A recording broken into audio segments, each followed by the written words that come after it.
saygıdeğer Türkiye Cumhuriyeti'nde bulunan yabancı uyruklu vatandaşlar. Siz eğer de Türkmenistan, Özbekistan, Kazakistan, Kırgızistan fark etmiyor. Türkiye'de kaçak durumdaysanız eğer çıkış yaparken hangi şartlar altında giriş yasağınız uygulanıp uygulanmadığını bu videoda detaylı bir şekilde size anlatmaya çalışacağım. Değerli misafirler, siz Türkiye'den çıkış yaparken 3 ay kaçak kaldıysanız ceza paranızı ödediğiniz takdirde hiçbir şekilde giriş yasağı uygulanmayacaktır. Eğer de ceza paranızı ödemediğiniz takdirde 3 ay giriş yasağı alacaksınız. 6 ay kaçak kalanlar varsa aranızda 6 ay kaçak kalanlara ise ceza paralarını ödediği takdirde 3 ay giriş yasağı uygulanacaktır. Eğer de ödemediği takdirde 6 ay giriş yasağı verilmektedir. Eğer de aranızda bir sene kaçak kalanlar varsa bir sene içerisinde ki olan cezanızı ödediğiniz takdirde 6 ay giriş yasağı uygulanmaktadır.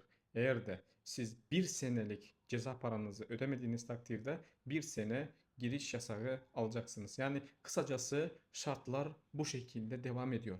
Eğer de siz 3 seneye kadar ceza paranızı ödediğiniz takdirde 1,5 sene 2 sene arasında giriş yasağı uygulanmaktadır. Eğer ceza paranızı ödemediğiniz takdirde 3 sene giriş yasağı uygulanacaktır. Eğer de siz 3 seneden bir günde olsa, bir dakikada olsa kaçak kalıp ceza paranızı ödeseniz de ödemediği takdirde de 5 sene giriş yasağı, yani sizin dilinizde deport işlemi uygulanacaktır.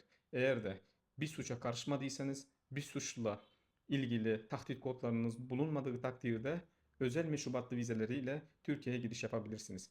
Bunu zaten sınır kapısında memurlar resmi bir şekilde size hem sözlü olarak hem kendi ana dilinizde hem de yazılı olarak size ibraz edeceklerdir. Ceza ile ilgili tüm işlemlerinizi havalimanından net bir şekilde kişiye özel olarak sorgulatıp giderken ceza paranızı ödeyebilirsiniz. Bundan sonraki videomda size özel meşrubatlı vizelerinin türü, çeşitleri hakkında kısa bir videoyla geleceğiz.